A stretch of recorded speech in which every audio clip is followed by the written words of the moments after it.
Opa, meu nome é Reply e hoje eu quero falar de tortura, vingança e adaptação para crianças.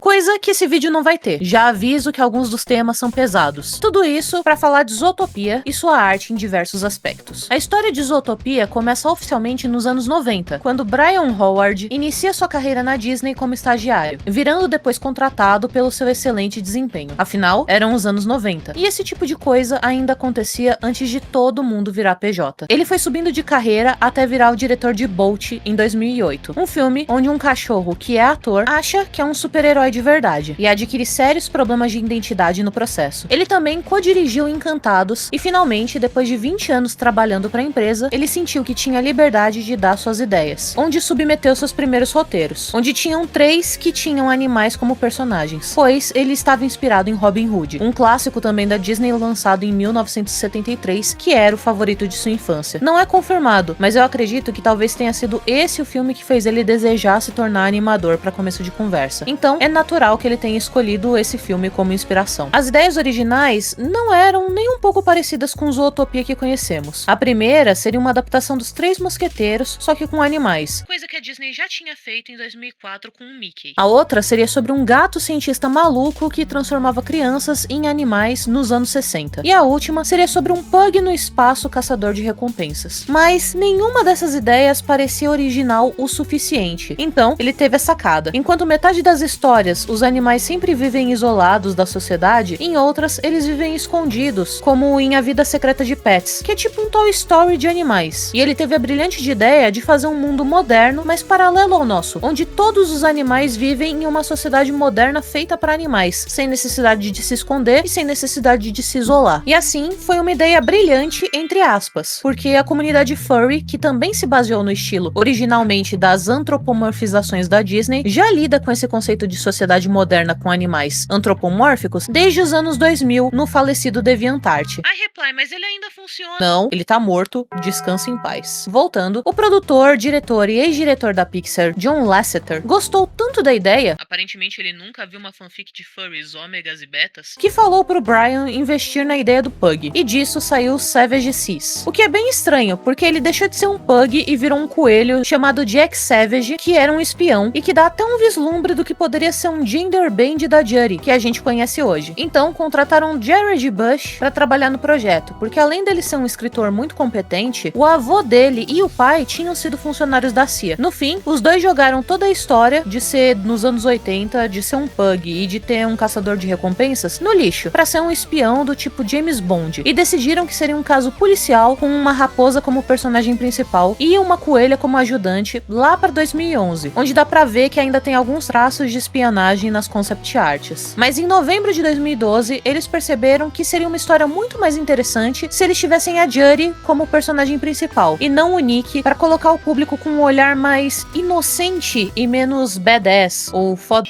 se a gente for traduzir. E nisso, tiveram que trocar muito o script original, de novo, onde eles tentaram colocar os dois como co-protagonistas. Os animadores tiveram 8 meses para estudar os animais e como fazer coisas convincentes, já que eles estavam convencidos de que não fariam algo 2D justamente por conta do tempo, que já havia sido perdido com tantas mudanças. Assim como para poupar tempo, eles também não quiseram procurar coisas muito novas. Eles tentaram inspirar todo o design de Zootopia em Nova York e São Francisco, onde a maioria dos animadores já estava familiarizado. Mas, para não dizer que só fizeram isso, também pegaram algumas inspirações de Hong Kong e, surpreendentemente, de Brasília. Porque mesmo que as pessoas gostem de ter um complexo de vira-lata, lá fora daqui do Brasil, Brasília é considerado um berço de inspiração graças às obras do Niemeyer. O nível de dedicação para fazer uma cidade convincente foi tão grande que eles falaram até com os executivos da Ford para entender como que eles poderiam fazer designs de veículos para acomodar tantas criaturas de tantos tamanhos em seus próprios trânsitos. Afinal, se a gente fala de modernidade, a gente tem que falar de indústria automobilística e poluição por emissão de carbono. Mas eu acho que o pessoal da Ford não gostou dessa última parte. O orçamento era de 150 milhões de dólares, o que em termos de investimento em animações da Disney foi considerado alto na época para uma franquia franquia nova, levando em conta que o próprio Zootopia faz referências a um filme que nunca chegou a ver a luz do dia e que tinha um orçamento bem mais barato. Uma adaptação de João e o Pé de Feijão que foi tão desmantelado que a sua música principal foi realocada para ser a música principal de Frozen 2. A última vez que o estúdio tinha investido tanta tecnologia em pelagem tinha sido em 2008 com o Bolt, que tinha sido dirigido pelo Brian. Então, ao mesmo tempo que ele era familiar com isso, se tinha um grande receio de que não parecesse real, pois não ia ser só um personagem com pelo, mas todos teriam que ser personagens convincentes. Então, como não estava dando certo, eles tiveram que pedir para que se desenvolvesse um novo software de controle de pelos, exclusivamente para o filme, chamado iGroom, o que é um nome horrível, porque groomer, ao mesmo tempo que tem o significado de alguém que sabe tosar animais, aquela pessoa que dá banho em pet, teve seu significado distorcido pela internet lá para 2004 e é usado como gíria até hoje para chamar de pessoas que ficam esperando e manipulando menores de idade até eles crescerem, para que quando eles entrarem na legalidade terem, bem, relações com eles. Então, os animadores da Disney só chamavam de software de pelos, ou o software que não falamos o nome. Bem, voltando, esse software foi o melhor feito para representar pelos na época, e obviamente ele só pode ser usado por animadores da Disney, porque atualmente é impossível dar uma de One Piece, já que a Disney tem em todos os seus softwares chaves de acesso, que dá pra saber quem que vazou uma cópia caso ocorra um vazamento. Em curiosidade, a gente sabe que os personagens principais, cada um tem no mínimo 2 milhões de pelos, e haja placa de vídeo pra renderizar esses negócios. Ainda falando em números, mais de 800 animais foram feitos pra aparecer no filme, sem repetições, pra dar uma ilusão verdadeira de cidade grande. Eu ia falar que eu nunca vi 800 pessoas juntas, mas aí eu lembrei da última BGS com as pessoas querendo ver o Kojima e protestando contra a organização do evento.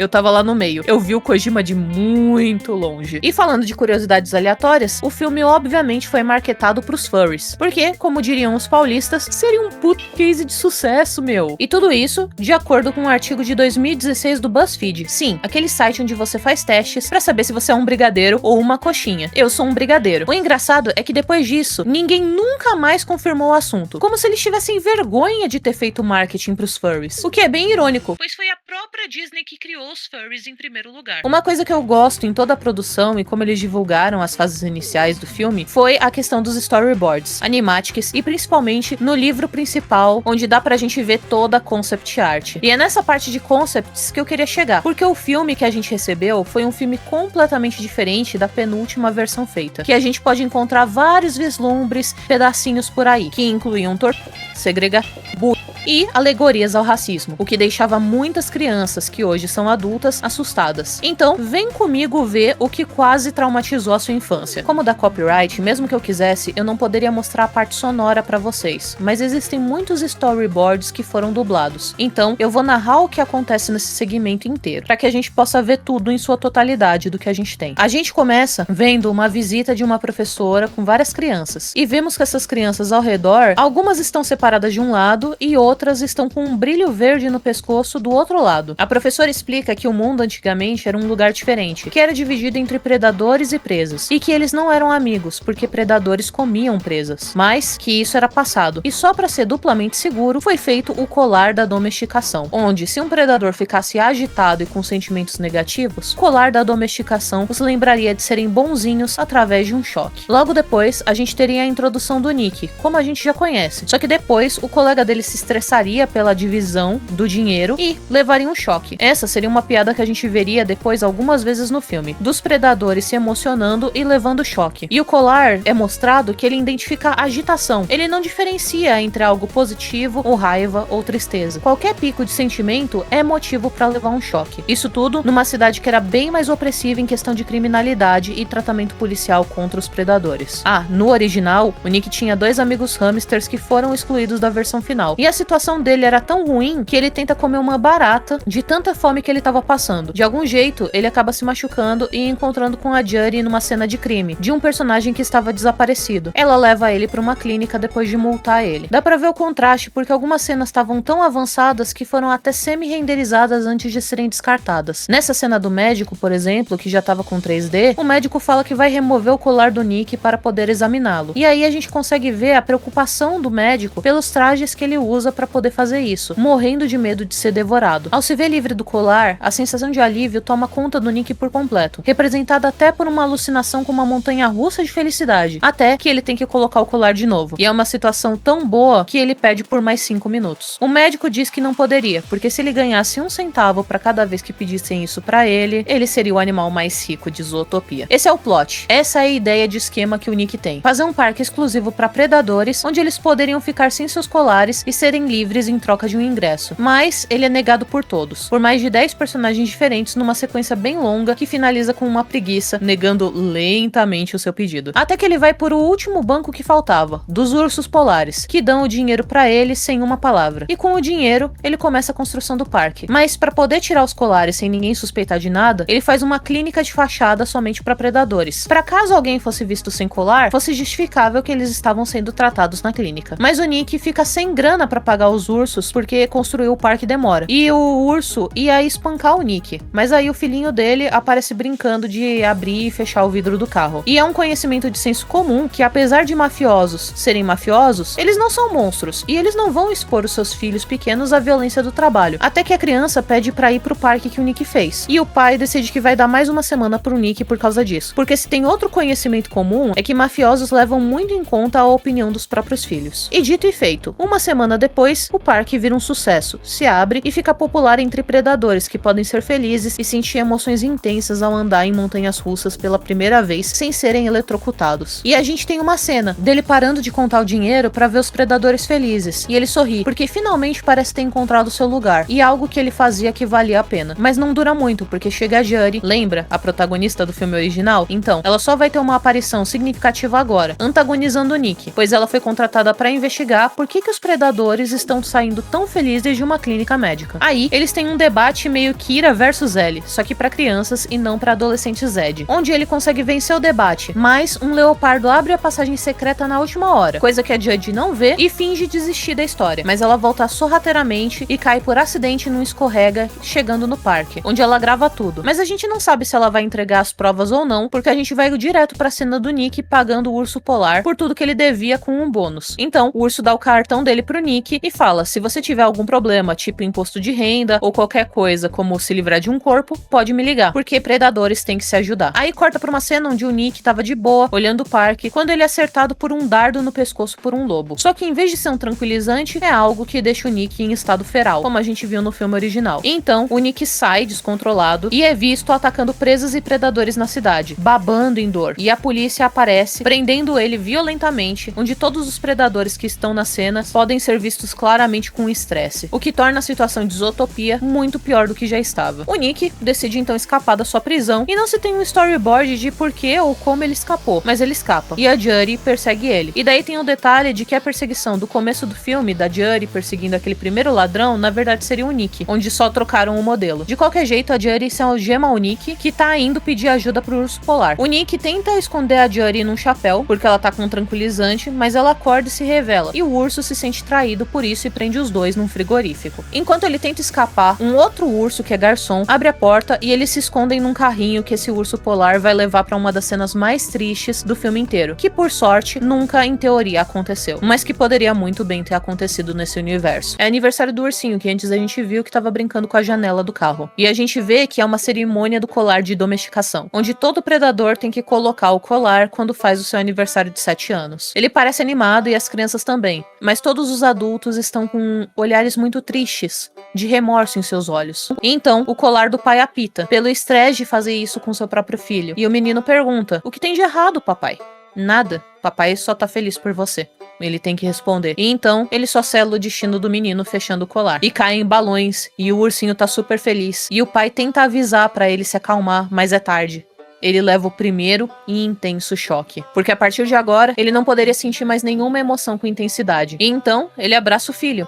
E a Judy finalmente pensa. Ela vê o Nick com a sua coleirinha amarelo e ela sente tristeza por saber o que aconteceu. Então, eles tentam fugir e são atacados. E é complicado de saber o que acontece aqui, mas a gente entende que a Judy entende que o lobo era real. E os dois percebem que tudo isso é algo muito maior do que uma briga policial entre um cara que perdeu o controle e uma policial novata. Então, eles conhecem uma pantera que dá pistas pra eles. Mas por ela estar sem o colar, ela do nada se torna insana e persegue eles até até eles caírem em uma cachoeira. O Nick então acorda cercado pelos coelhos, que são a família da Judy. E cercado pelas criancinhas, o Nick percebe que nem todas as presas também são babacas com os predadores. São só crianças que são doutrinadas desde pequenininhas pelo sistema de zootopia, de achar que todos os predadores são ruins. E depois, o Nick defende a Judy dos pais dela que bucham ela, dizendo que ela não é competente e por ela ser uma coelha, ela devia ser uma fazendeira. Então, ela acha isso muito legal e decide mostrar pra ele o quarto dela, onde, meu Deus, a maluca tinha um mural de teoria da conspiração de por que existiam predadores que de tempos em tempos se tornavam selvagens. Então, ela mostra pra ele que ela tem uma chave que tira o colar de predadores porque ela é uma policial. E ele fica tipo, tu não acha que eu vou te comer? E daí ela fala tipo, claro que não, confio em você. Então, eles voltam pra Zootopia, onde o chefe da Judy, que tá há horas sem ouvir notícias dela, acha que ela foi devorada. Então, ele avisa a prefeita Porca, que depois vai ser trocada pela assistente ovelha do prefeito Leão, em questão de papéis nos filmes. Mas ela que é meio que a vilã da história. E bem, eles vão pro lugar que a Pantera falou e acham o que eles estavam procurando, mas não tem storyboard pra isso. É meio como se eles encontrassem a droga que eles estavam procurando. E então o lobo aparece, mas na verdade o lobo era uma ovelha em pele de lobo.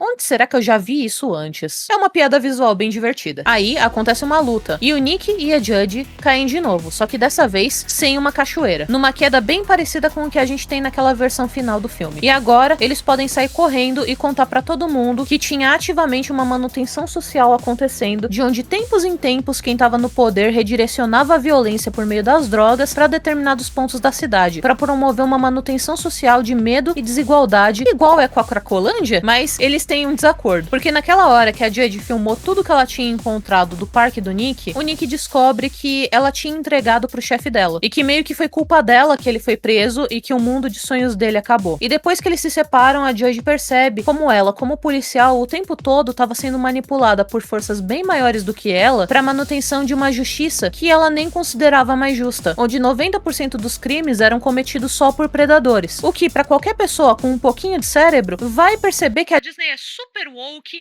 e que isso não reflete nem um pouco a nossa realidade e que não é um paralelo direto com a violência sendo utilizada como matriz de um preconceito enraizado que precisa ativamente de manutenção social para continuar sendo disseminado e feito. E ela decide, como uma única coelha policial, que vai consertar tudo. Bem, a Judy percebe como toda a vida dela tá uma bagunça e que ela, na verdade, estava sendo utilizada para oprimir pessoas e não para ajudar pessoas. E ela vai procurar o Nick para conversar com ele e encontra ele escondido debaixo de uma ponte. Eles conversam, ele perdoa ela e eles montam um plano. Enquanto eles conversam, provavelmente foi quando entra o storyboard da história do passado do Nick e do pai do Nick, que era um vendedor muito criativo, mas que era rejeitado em todas as suas ideias, pois antigamente todas as pessoas que tinham dinheiro eram herbívoros e o preconceito era muito maior. E eles não queriam se associar com uma raposa nem pra fazer negócios. Mas a história fica ainda mais triste, porque o Nick, criancinha, fica bravo com alguns roedores que rejeitam o pai dele e ele é levado à força pela polícia e separado do pai, onde ele acaba sendo classificado como delinquente e tem que viver longe do pai por um tempo. Mas voltando aos planos, os amigos roedores do Nick, que foram completamente descartados da história, na versão final, teriam um bunker secreto embaixo da cidade, para que eles pudessem gravar tudo através da câmera da Judy, que grava tudo o tempo todo, durante o show da Gazelle, que seria a distração perfeita. E eles encontram todos os predadores embaixo da cidade também, que tinham desaparecido e estavam presos no subterrâneo do centro de Zootopia. Essa parte é meio confusa, porque eles não tinham desenvolvido tanto. Mas aí a porca finalmente aparece nessa área secreta e dá o discurso igual o da ovelha de Zootopia original. E eles brigam contra um monte de guardas, até que eles têm que pular em uma corda, passando por cima de todo o estádio durante o show, o que choca a multidão por ver um coelho junto com uma raposa, e a raposa não atacando o coelho. Eles estão se dando bem. Então, no meio do palco, o Nick tira o próprio colar com a chave que a Judy deu pra ele e dá um discurso no jutsu de por que predadores e presas deveriam se dar bem, e de como ele era racional e não tava atacando ninguém. Mas antes das pessoas terem a chance de pensar, os dançarinos tigres da Gazelle e o Nick são todos infectados e começam a ficar ferais, tentando atacar o Nick e a Judy. Mas em vez de atacar a Judy, que nem os outros predadores, o Nick usa sua selvageria meio que conscientemente para proteger a Judy dos três tigres, mostrando que a raiva deles é sim direcionável, mesmo sob o efeito de drogas. E é o que eu sempre falo, galerinha, beber álcool não muda caráter, beber álcool não faz as pessoas traírem. Gente decente não vira filha da p do bebe, ok? Lembrem disso. Mas então, o Nick usa um bracelete pra poder se conter. E dá tudo certo. Eles se abraçam, provam pra todo mundo, ao vivo, que toda merda estava acontecendo. Era uma concentração de violência e ataques que eram determinados para certas áreas, propositalmente orquestrados por quem estava no poder. E aí todo mundo se revolta, prende a prefeita, e o negócio do Nick vem à falência, porque sem ter o colar de domesticação, não tem para que os predadores irem num parque específico que tire esse colar. Então, um dos finais possíveis é que o Nick vira policial junto com a Judy, que nem acontece no filme. Mas tem até o storyboard de, no final, ele encontrando seu pai num futuro bem velhinho, onde o Nick poderia abrir um negócio dele de alfaiataria com o pai, finalmente, num prédio bem velho que eles comprariam. E esse seria o fim. E tudo isso foi jogado no lixo, pra gente poder ter o filme que a gente tem hoje, que ainda pauta questões sociais, mas com menos violência e menos intensidade. Porque a cena do ursinho fez todas as crianças, sem exagero, todas as crianças de teste chorarem e não conseguirem se acalmar por 15 minutos. O que fez todos os produtores se avaliarem e verem que, tirando a piada do começo, deles levarem choque quando estão muito bravos, tudo que envolvia os colares de domesticação fazia as crianças chorarem muito. E os pais do grupo de controle estavam achando extremamente problemático e traumatizante toda essa implicação direta e escancarada de tortura para os seus filhos de 5 a 14 anos. Então, eles tiveram que refazer o roteiro quase por completo, removendo esse fator. Porque, querendo ou não, um filme com um orçamento desse tamanho, sendo para uma franquia nova, tem que levar em consideração o que o público vai pensar. Mas em entrevista, o Brian falou que essa mudança enriqueceu o filme, pois tornou a nuance social do preconceito mais realista. Apesar desses percalços, Zootopia teve seu grande marco, na época sendo o maior filme de venda de ingressos da China, que foi desmantelado recentemente por esse filme aqui, que eu tô morrendo de vontade de ver. Acabou que Zootopia arrecadou mais de 1,2 bilhões de dólares com vendas, o que fez a necessidade de uma continuação óbvia, mas os produtores, e principalmente o Brian, não desejavam rushar a produção em troca de dinheiro, pois, como visto nesse vídeo, chegar em ideias boas levou um considerável tempo e muitas mudanças. A ideia de como poderia ser a continuação veio imediatamente após o sucesso de 2016, mas só foi revelada para o público em 2023, onde Jared Bush voltou como escritor e dessa vez co-diretor com o Brian, porque eles se deram muito bem, o que garante pra gente que pelo menos a mesma visão do primeiro filme em roteiro vai ser aplicada no segundo. Nesse momento, eu gostaria de fazer essa observação, que no fim é a minha intenção com esse vídeo, para algumas pessoas quando não fica claro isso. Às vezes as coisas não começam como elas acabam. É muito fácil ficar derretendo nos próprios pensamentos, tentando fazer algo perfeito desde o início. Mas mesmo que você se prepare bastante, as coisas e ideias são vivas, fortes e selvagens. Por mais que você tente domá-las, elas sempre vão dar um jeito de saírem como querem. E às vezes, aceitar uma mudança pelo lado mais simples, em vez de tentar domesticar elas, pode resultar em algo 1000 vezes mais interessante do que o plano inicial. Poucas pessoas sabem, mas esse canal mesmo, inicialmente era para ser um canal de gameplay de jogos indies, geralmente ignorados, onde eu no final faria uma fanart deles. Mas não era isso que era mais adaptado para a prática. Primeiro porque eu não tinha nem PC para rodar esses jogos indies no começo, e depois porque não combinava tanto e não era tão interessante para mim quanto tava na teoria. Existe, lógico, pessoas que vão dizer que a ideia do meu canal era melhor do que a que eu faço agora, onde eu comento sobre todo tipo de arte estranha com humor. Assim como existem pessoas que vão achar que a versão anterior de Zootopia era melhor do que a gente tem hoje, por ser mais violenta e mais gráfica, e ter outro personagem principal. Mas o que eu aprendi, sendo uma artista por tantos anos, é que a melhor versão de algo não é a que os outros acham que seria melhor, e sim que você conseguiu construir, colocando seu sangue, suor e lágrimas para fazer o melhor que você podia com aquilo que você tinha. Assim como eu tentei fazer nesse vídeo. E honestamente, ele deu muito trabalho pra ser feito. Envolveu muita pesquisa e teve algo que eu propositalmente não mencionei, que é mais um meme a essa altura, onde se esse vídeo bater 35 mil likes, eu volto e falo sobre a arte da comic que a gente não deve falar o nome. Quem sabe, sabe. Agora que teve o lançamento de Zootopia 2, eu vi a oportunidade perfeita pra mostrar isso, que eu penso sobre a construção de ideias na prática pra vocês. E eu realmente fico muito feliz de ter dado tempo. Se vocês gostaram desse vídeo, por favor, considerem se tornar membros para que eu possa continuar trazendo projetos como esse. Vocês não fazem ideia de como esses R$5 por mês fazem uma diferença gigantesca no fim das contas. Custa só um cafezinho. E claro, se você não pode, se inscreve, deixa um comentário e, principalmente, compartilha com um amigo para traumatizar ele também com a cena do ursinho polar. E bem, te vejo no próximo vídeo. Até mais!